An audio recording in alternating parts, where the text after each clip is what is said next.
Hello, I'm Bjorn, and welcome to the first episode of writing a Fallout TV show. And I'll be honest, I was going for like a custom character, and it just, it didn't wind up really coming together. So instead, I looked like a crazy person, which is cool. I'm used to looking like a crazy person at most, times of the day. This show is an interesting one. I wrote this script a while ago, just haven't had time to get this out, and I did some rewrites and reworked some stuff. This is interesting because in like 2 or 3 weeks from now, Amazon Prime will be releasing their own Fallout show. I'd hope to have my whole thing released by now. It just didn't happen. So I'll finally be able to compare something I wrote to something Hollywood wrote and see how much worse it is. Because I suspect their thing will likely be much better than mine. But it'll still be really fun to compare and contrast and see what they did differently than me ahead of time as opposed to doing it afterwards. So that's cool. I'm adapting mostly Fallout 3 and Fallout New Vegas for this script. You'll see what I'm getting at with that as I go into it. This first episode is going to be the closest to following the plot of any one game. The ones after this, not so much. So if you like this video, like and subscribe. It takes a lot of effort for me to make these, so any support, negative or positive, would be awesome. Let me know what you thought in the comments as you watch. Even if you hate it, I love negative feedback because it helps me improve my stuff. I also really like positive feedback because it lets me know what I've done right. So yeah, without further ado, let's get into the script. We're going to open on a black screen. We'll see text in the typical fade in, fade out Fallout text that says, "Before the Fallout." We're going to open on a scenic shot of Washington, D.C. in the distance. We can see some strange buildings that we don't know in our current timeline, basically recreating the Fallout 3 skyline, but not destroyed. The camera moves down from the skyline until we see a quaint suburb. We can see Mr. Handy Robot trimming hedges and others taking out a bag of trash. We see one of those nuclear-powered cars drive by. I'm really just trying to recreate that opening sequence from Fallout 4 where we get to see life before the bombs. I think that's a really cool sequence. Maybe in the distance we can see one of those monorails. I don't recall if Fallout 3 actually has those, so maybe I should do my research before I say that. The camera moves down the street as we see kids playing with balls and cars going by, a dog barking in a backyard, running around in circles, until it moves through the window of an idyllic suburban home. Basically, we want this to be very Americana white picket fence sort of vibe. We see a woman open up a fridge. She's in like a classic 50s outfit, and she pulls out a bottle of Nuka-Cola. She pops off the cap and it rolls to the counter. She looks at it and we can see that it has a blue star stamped on the bottom of the cap. She smiles. She looks up to her husband who's sitting in his chair looking at a off TV, who's sitting down in his chair. She says, "Look at that, dear. I got one of the blue stars. Lucky me." Her husband says, "Honey, are you coming? Our show is about to come on." She says, "I'll be right there." He turns on the TV and we see a commercial for Nuka-Cola World. We see some visuals of like roller coasters and like a spaceship statue and some other stuff. And we hear the commercial voice saying, "All the fun you can imagine is waiting for your family this summer. Travel beyond the stars in our fantastical space adventure." The broadcast is cut off and an emergency signal begins to play. The TV cuts to a person standing in front of the symbol of the United States. We hear him read a teleprompter and say, "I can confirm that at 2:37 this afternoon, a nuclear exchange has begun with China. We have confirmed impacts in Boston, New York, and Texas. This is not a drill. Please seek shelter. I repeat, this is not a drill. We have confirmed nuclear impacts in Boston, New York, Texas, and now California." We're going to get an extended sequence of the Johnson family, this suburban family, desperately trying to reach the vault. We see people panicking, running everywhere. Some are trying to carry suitcases, others have little children in their arms. We hear air raid sirens going off in the distance. Finally, they reach the vault door and find soldiers standing in front of it as it's now fenced off. They're armed with assault rifles. They're calling out to the crowd of gathering people, "Everyone calm down. If you have a Vault Tech pass and a membership, you may enter the vault now. Everyone else form an orderly line."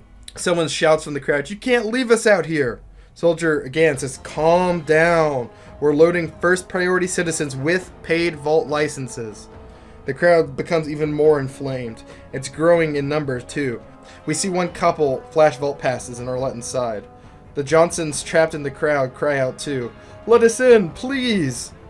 The camera kind of lingers on them. They're our audience surrogate to the sequence. Again, someone else cries, "You can't lock us out here." "What about our children?"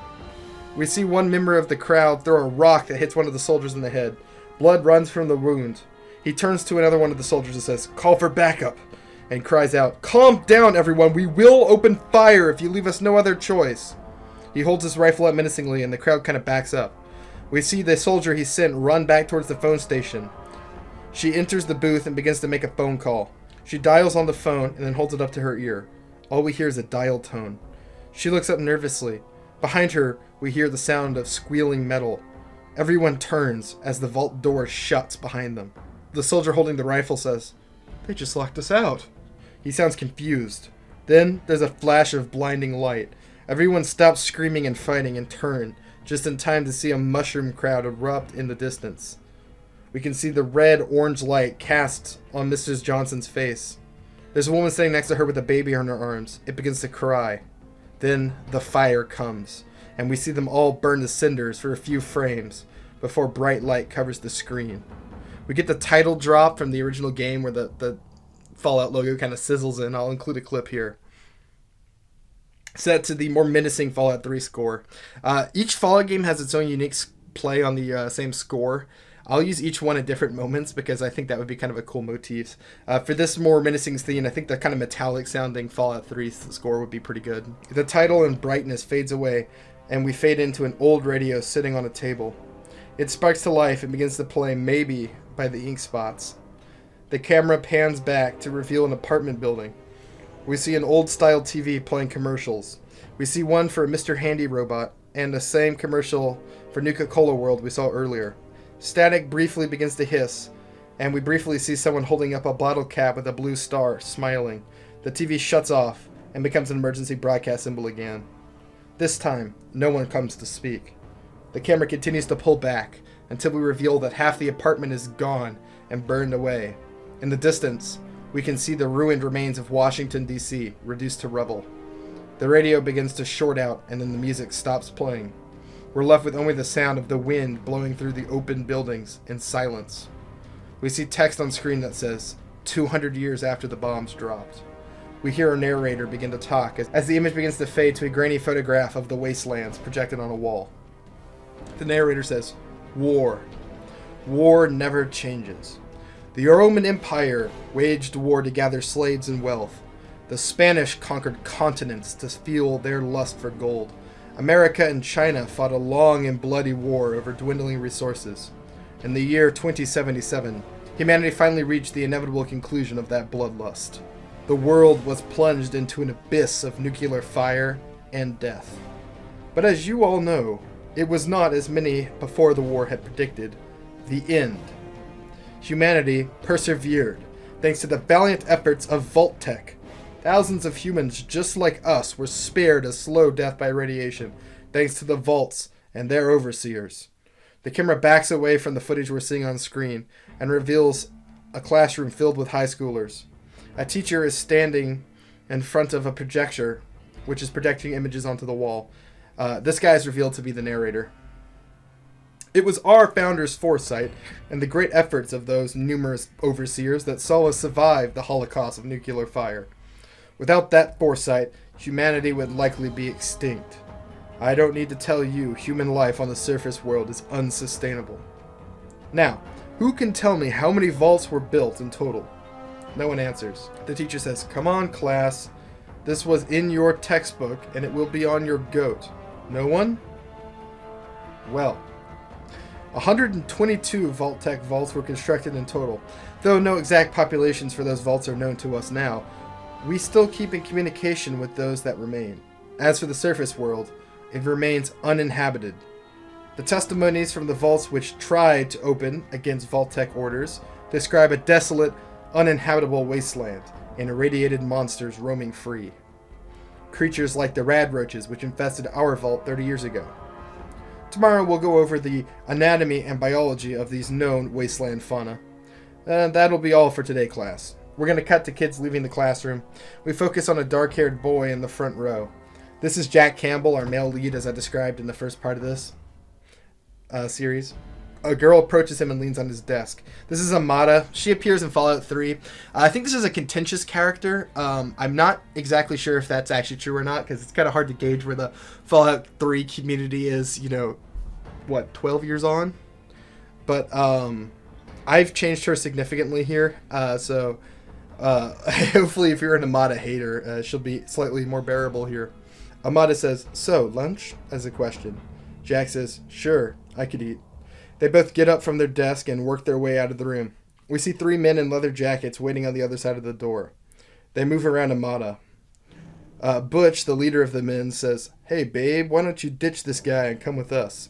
Us tunnel snakes will show you a real good time." These guys look like greasers. If you've played Fallout 3, you're very well aware of the tunnel snakes, which to me might be one of the most amusing things in that entire game. I just find the whole premise of a sort of 50s greaser gang living in a nuclear vault, calling themselves the Tunnel Snakes, to be unfathomably funny. Amada replies with, "Ugh, leave me alone, Butch."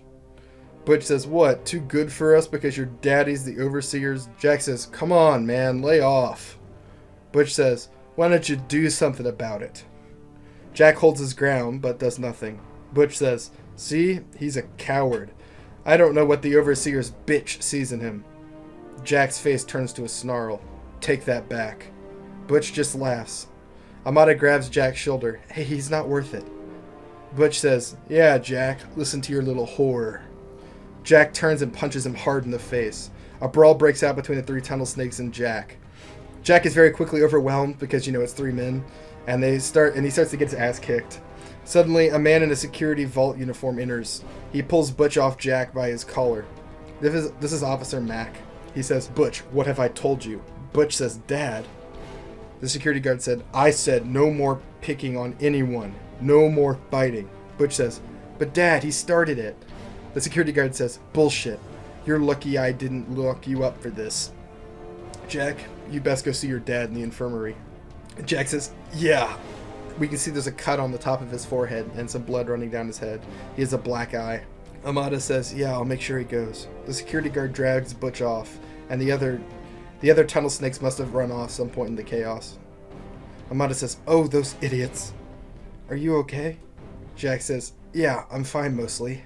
Amada says, "You shouldn't fight them." Jack says, "You heard what he said. I couldn't let that slide." Amada says, "I'm a big girl. I can take insults. I don't like seeing you get hurt." Jack says, "I'm okay, Amada. Just gonna be sore for a few days. This is gonna be nothing compared to the beating I'm gonna get from my dad when he finds out." We're gonna cut to the medical room. We see Jonas sewing up a cut on Jack's forehead. For those who haven't played the game, it'll kind of be introduced here, but I didn't talk about these game characters in my original pitch video. Jonas is the assistant doctor who assists Jack's dad, who is the doctor.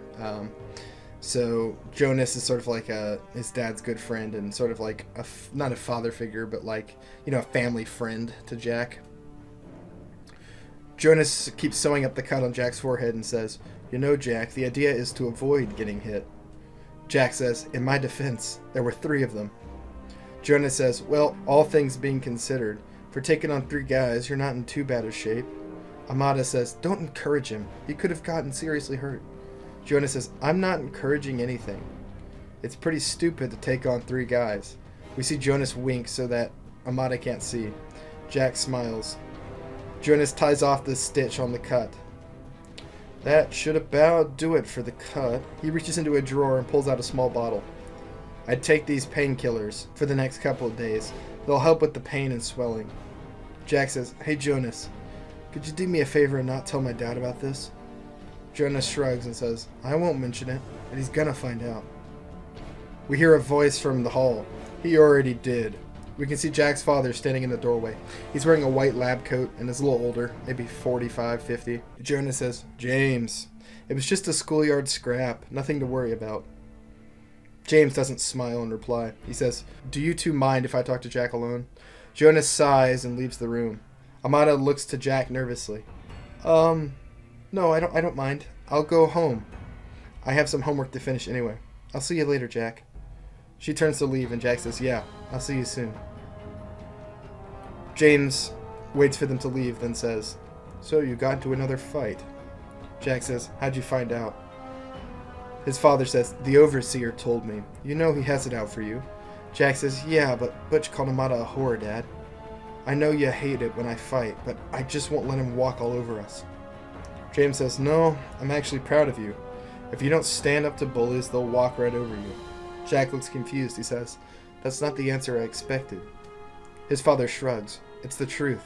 I'm not telling you to go fight everyone you see. But if you're standing up for something that's right, well, that's what a man is supposed to do, and I'm proud of you for it." Jack says, "I suppose."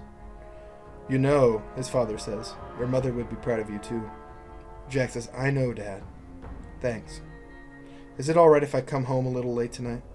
His father asks, "Are you going to go start another fight?" Jack says, "No, not tonight." James says, "Then it's okay with me. Just be home by 10. You have school in the morning. Even if you are a senior, I won't excuse slacking. You have your goats coming up." Jack says, "I wouldn't dream of it." He starts to leave the room, and his father stops him. "And Jack, I want you to avoid the overseer if you can." Jack says, "Sure. Why?" His father says, "No reason in particular. Just do it as a favor for me." Jack says, "All right, I'll try my best, but the guy is everywhere. He sees everything." James says, "Yeah, he does. Just be careful, Jack." We're going to cut to the halls of the vault. We see Jack moving through the metal halls of the vault. He passes a large room filled with plants growing in various pots and grow beds beneath bright lights. He moves down the hall until he reaches a large door, which he opens by pressing a button. He peers inside and says, "Amada, are you here yet?" We hear a voice in reply, "Yeah, I'm here." Jack enters the room and closes it behind him. We can see it's a large room made of metal. At the end of the room, we can see the large metal vault door with the numbers 101 stamped on it. It sort of looms in the background as the two characters talk, silhouetted. Make kind of a cool visual. They're meeting in front of the entrance to the vault. We see Amada standing on the metal walkway, leaning against the guardrail. She asks, "How's the eye?" Jack says, "Better now that I have painkillers." Amada says, "That's good." An awkward moment passes between the two as they settle on the metal stairs leading to the vault door. Amada says, "Have you ever wondered what's out there?" Jack asks, "Out there in the wastes?" She nods. "What's the point of that? It's all ruins, death, and radiation." Amada says, "You can't tell me you're not a little bit curious." Jack says, "I mean, come on, you saw the video today. It's dangerous. The outside world is still irradiated, hunted by those things that survived the bomb. The vaults that opened ceased contact. There's something bad out there, Amada. I don't want to see it." She says, "Oh, come on. You and I both know that's bullshit. We're smarter than that. I told you about the old files in my dad's office that say the radiation should be low enough for habitation by now. You know, even more than that, I read his files on Vault 106 when he wasn't looking. They found people out there, Jack. That was 50 years ago." Jack says, "I was never supposed to know about that. I could get in trouble just for hearing it." Amanda says, "Why hide it from you? Everyone knows you're going to be the overseer one day." Jack says, "Do they?" Amanda says, "Who else would it be? That moron Butch?" Jack says, "I was thinking of you." She shakes her head. "No, I'm not the leader type. Besides, my dad is the overseer. The last thing I want is to end up just like him." She stops and says, "Hey, I see what you're trying to do. Don't change the subject. Why not go out there and see what it's like?" Jack says, "I guess because there's nothing out there for me. I've got everything I need right here." He turns and gives her a goofy smile. She says, "That's so cheesy." She takes his hand. Jack says, "I like cheese." And Amada says, "So do I." They're going to kiss, silhouetted by the looming vault door. So yeah, I am putting Jack and Amada into a relationship. I think I can't... Okay, I played Fallout 3 in preparation for this, but I can't for the life of me remember every dialogue option you can have with her. I definitely think there was a few that were hinting at something like this that just, obviously never wound up happening. I'm doing this for a very specific reason, so if people who have played the games are kind of confused why I'm going for this route, I think it explains a lot of what happens later and a lot of the things she does for the player character. It makes a lot more sense if there's something more than friends going on there, to me anyway. So that's why I went with this angle and some other stuff down the line, which I won't spoil yet. We're going to cut to Jack walking back home with a goofy smile on his face. As he gets close to the doorway, we can hear voices. He presses himself against the wall and listens. We hear his father. The water isn't right. I've seen the results. Something has changed and we can't hide from it anymore. I've run the numbers. We've got 6 years at best. We have to go out or it will be a disaster. The overseer says, we can't do that. I have my orders. His father argues, orders from a corporation that burnt with the rest of the world. It was 200 years ago. The overseer replies, those orders have kept us safe. The other vaults open their doors. When was the last time we heard from them? They've all gone dark, James. I am the overseer, and I am telling you no. We'll find a way to fix this here in the vault. His father says, fine, but we have to find a solution, even if it means leaving the vault. My old research could save us. The overseer says, don't do something you'll regret. That door is Pandora's box. We got lucky last time. Once they know it can be opened, there's no going back. We have our orders for a reason. You know what it's like out there. James says, I know better than most. The overseer says, I suppose so, but my orders are final. No one leaves the vault, not even you. We hear a chair scoot back, and we see the overseer exit to the hall. He moves the opposite way from Jack, never noticing him. Jack waits a second, then slips into his house. He sees his father sitting at the table with his head in his hands. Jack says, Dad, what were you talking to the overseer about? His father looks up concerned. You heard that? Jack says, yeah, from the hall, something about the water. His father says, Jack, I need you to listen to me. Forget what you heard. It's very important that you do. Jack says, yeah, all right. What's going on? His father says, things are changing. But they do that. They always do. I'll find a way to fix it. I always do. Just don't worry about it. We still have time. Jack says, yeah, okay. I've got some class work to do. His father says, that's a good idea. We see Jack getting into his bed. He opens up a textbook. We can see pictures of monsters from the franchise, sort of drawn poorly. We can see rad roaches and a drawing of a death claw. As he starts to read, the camera fades to black. In the blackness, we hear a voice. Wake up! Jack! You have to wake up! Hurry! The camera sort of opens up like it's a pair of eyes and looks over, and we see Amada shaking Jack awake. Jack says, what? Amada, what are you doing here? She says, quickly, you have to go. We don't have a lot of time. They'll be coming to get you. They already took Jonas. Jack says, what are you talking about? Amada says, it's your dad. He left the vault. My father's furious. He thinks you're all involved, and I'm scared about what he's going to do. You know he never liked you. Jack says, how could he have left? Amada looks confused. He didn't tell you? Jack says, no, he didn't. Amada says, you're going to have to leave, Jack. Hide or go somewhere else until this all calms down. I can unseal the vault from the terminal in my dad's office. I'll meet you there. Take this. She hands him a pistol. Jack says, Amada, where did you get this? It's my dad's. Don't use it unless you have to. They'll be coming. Go now. Take the long way. Stay hidden. I'll be waiting for you in my father's office. We're going to have a little extended sequence of Jack moving through the vault. He briefly avoids some security guards. The whole time he's doing it, we can kind of hear gunshots echoing through the hall, as well as some screaming. All the time he's going through the vault, we're hearing the same messages play over and over again. Red lights are flashing. The message that's playing over the intercoms on the loop is this. Warning, there is a rad roach infestation. We are in full lockdown. Anyone found outside of their corridors will be punished severely. Jack passes by his father's hospital wing, and we hear voices. It's the overseer, and he's asking someone questions. We can hear begging, too faint to understand, and the voice is familiar. It's Jonas. Jack has to pass by to get to the overseer's office. We can see him moving beneath a large window. As he does, we can briefly see inside. Jonas is tied to a chair and is bloodied. Officer Mac's fist drips with blood, and the overseer is holding a pistol. We can now clearly hear what they're saying as Jack scoots across the window. Jonas is begging. I don't know, he didn't tell me. We hear screaming from Jonas as something happens. Jack is breathing heavily. He carefully passes beneath the window without being seen, going as slowly as possible. The overseer says, "Where did he go?" Jonas says, "I don't know. I told you he didn't tell me. He was just gone." We hear the sound of a pipe hitting bone and a snap, then screaming. Jonas relents. Okay. God.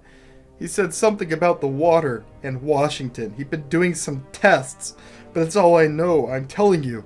He'd been acting strange the last couple days, but he didn't tell me more. The overseer stops. See, that wasn't so hard. But you betrayed the vault, Jonas. I know you helped James escape. Jonas says, "No, I didn't do that. You've got it wrong." Jack reaches the open doorway and then runs across it carefully, trying not to make a sound. As soon as he does, we hear a gunshot. Jack turns back and we see blood splattered on the window. His eyes go wide. He slides into the open room next door, just as Officer Mack and the overseer leave the interrogation room. The overseer says, "I want you and your men to find Jack. Maybe he knows something. His father always struggled keeping a secret." Officer Mack says, "Yes, sir." The two men move on, continuing to talk. Jack briefly looks inside the hospital room. We can see Jonas tied to a chair, blood still running down the front of his shirt.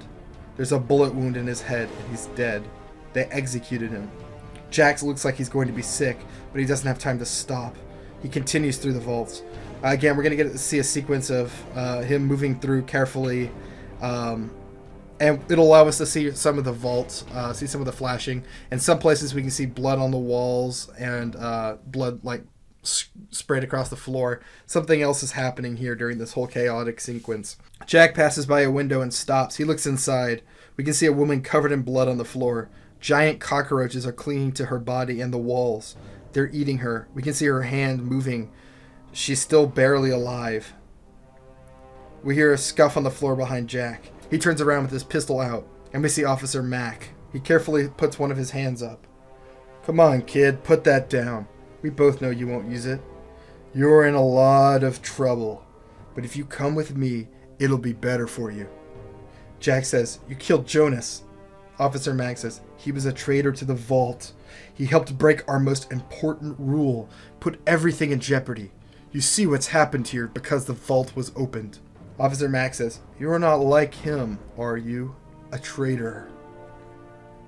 Jack says, "I'm no traitor, but I don't trust you." Officer Mack says, "You don't need to trust me. Just listen. I'm going to count to 5, and when I do, I want you to lower your pistol." He begins to count. 1, 2, 3. As he does, we can see his hand carefully sliding towards the pistol on his side. 4. He reaches for the pistol and pulls it free. Jack doesn't hesitate. He fires in panic. We see the bullet rip through Officer Mack's chest.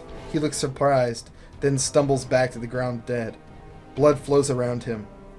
Jack looks horrified, but regains his senses. He backs up as the rad roaches begin to climb out of the room behind him. They cling to the officer's body and begin to eat at it. In the distance, we can hear guards shouting. They've heard the gunshots. Jack begins to run, and behind him we can hear footsteps following on his heels. He sees the overseer's office, but the security guards are close behind him. He runs inside and slams the button to seal the door. We can hear the guards banging on the door behind him. We see Amada waiting inside. She runs up and hugs Jack. She says, "You made it." Jack says, "They're outside, surrounding us. We're trapped." Amada says, "No." She turns to her father's terminal and types something in. Suddenly, a part of the desk slides down to reveal a hidden staircase. Amada says it's a tunnel to the vault exit, built so the overseer could flee in an emergency. "I managed to unlock the vault door. I didn't think it would be possible, but I did it." Jack says, "So I really have to go out?" Amada's face looks grief-stricken. She says, "We could try talking to them." Jack shakes his head. "I don't think they want to talk. They killed Jonas." Amada says, "What?" Jack says, "Your father shot him right in front of me. Officer Mack tried to kill me in the hall. I shot first. If I stay here, they'll kill me." Amada shakes her head. "No, my father wouldn't do that." Jack says, "I saw it. They had him tied to a chair, Amada. They executed him." She asks, Why? Jack says, I don't know. I think my father found something. Something your father didn't want anyone else to know. But we don't have an option now. Jack begins to move down the staircase, and they enter the giant vault room that we saw in the earlier sequence. Amada looks at the vault door, then back to Jack. It wasn't supposed to be like this. Jack says, come with me, Amada. We can escape together. We don't have to be trapped here. She shakes her head. I can't. I just can't, Jack. If I go, he'd send people to find us. He'd never stop looking, and they would kill you. Jack turns back to the door. He knows what it represents. We could outrun them. Escape. You could see it out there, like you said. Amanda says, I just can't, Jack. Jack says, yeah, no, I get it. I promise I'll come back for you, he says. I promise. Amada hugs him and says, you better survive. And Jack says, I will. Suddenly, we see the Overseer's face appear in the glass window of the door leading into the vault terminal room. He slams his fist against the door over and over again. He yells, Amada, open this door. He turns back to someone behind him. Where's the key card? Somebody get this goddamn door open now. Amada ignores her father. She turns and slams the red button on the control panel. Red lights begin to flash in the room and alarms begin to sound. We hear the sound of squealing metal. The large metal wheel blocking the entrance to the vault begins to slide away. Amada says, you have to go. I don't know how long that door will hold them. Jack squeezes the pistol in his hand tight. He moves down the middle walkway, then carefully exits through the open vault door. As soon as he's through, Amada hits another button and the vault door begins to slide shut. Jack spares one last look back as his home is sealed away. He finds himself in the middle of a cave. In the distance, he can see blinding white light. He begins to head towards it. He steps out into the real world for the first time, holding up a hand to block the sunlight. As the world comes into view, we can see a giant suburb completely leveled with burned, rotting buildings left behind. In the distance, we can see the ruins of Washington, D.C., completely decimated by the bomb. The screen fades to black, and we see text that says, 5 years later. We open on a desolate hillside with a few buildings in the distance. A figure moves past. It's a person in a long, tattered duster. They wear a pair of goggles and a bandana tied over their face, and a bandana and hood covering their face. They approach a large city gate rising from the wastelands. A few beggars sitting around the outskirts of the walls. As the traveler passes by, one of the beggars grabs for his tattered duster. The beggar says, water, please, just a drop. The traveler's masked face looks down at the man. We see his eyes through the goggles judging the beggar. The traveler moves past, jerking his duster free from the man's hands. He approaches the large metal gate, and an armed guard steps in to stop him. Passport. The traveler reaches into his duster and fishes out a card. He flashes it to the guard. The guard does a hand motion, and the metal gate begins to rise up into the air. We can see an abandoned jet turbine is tied with spinning ropes. They supply power to the jet turbine, and it spins, lifting the metal plate. This is something from the game that I just immediately thought was so charming, that they're using a jet turbine to open a gate. It's so Mad Max Fallout. I just love that vibe. The guard says, go on. The traveler takes his passport and slides it back into his pocket. He enters the walled city. This is the city of Megaton. It's in Fallout 3, and it's going to look basically the same as it does in the game. I kind of love the design of it. It's sort of perfect. We see the traveler work his way down through the city, and then passes an unexploded nuclear bomb in the center of the town. A nuclear bomb that didn't detonate on impact like it was supposed to. A priest stands in front of the bomb, crying out gospel. That which spared us from desolation can give us purpose. The power of the atom goes beyond what we can possibly imagine. The traveler moves past the pastor without a care. When he reaches a cluster of buildings, he reaches up and pulls off his bandana, goggles, and hood. Long blonde hair spills out from behind the hood, and we realize that this is no man at all. For the first time, we're introduced to Ellie Brown, the other character I talked about in our introducing the characters. The camera moves up, and in the distance, we can see a saloon. She begins to approach it. We're going to cut to the inside of the saloon. We focus on a radio as we hear a voice begin to speak through it. As it does, the camera moves around, revealing more of the inside of the saloon. It's kind of run down and dirty. Looks exactly like it does in the game. We hear Three Dog on the radio say, "What's up, Wastelanders? It's Three Dog here. Bow wow. And you're listening to GNR. That's Galaxy News Radio, in case you forgot. For those of y'all not in the know, north of Megaton, there's actually a vault.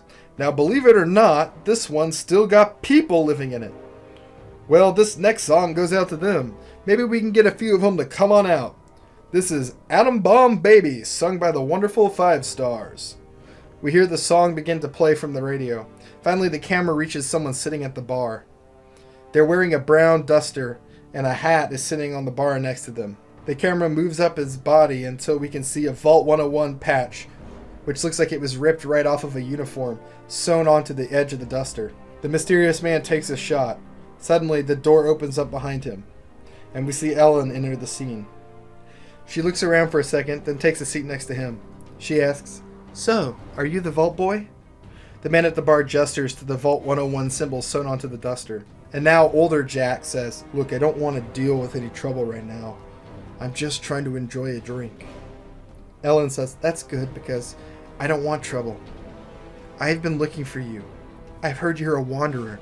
Pittsburgh, New York, Boston. You've been to them all and managed to come back. That's a rare thing, you know. I need to get to Boston. Alive, preferably. You can get me there. You've done it before. I'll pay you." Jack says, "I don't need caps." Ellen says, "Caps aren't what I'm offering." Jack says, "Then just what are you offering?" Ellen says, "Well, you see, you have a certain reputation. You strike people as odd, no offense. You see, I asked around, and basically everyone told me the same story. You've been looking for something, a way back into the vault you left from. Only problem is, they won't open the door for you. I think I know what you were looking for in all those empty vaults. Have you ever heard of a Vault Tech Master Key?" Jack turns and looks at her suddenly. "Bullshit. You don't have one." His hand reaches toward the familiar pistol on his waist. Ellen says, No, I don't. But I know where you can find one. I'm offering you a chance to go home. I hear things and I hunt lost objects.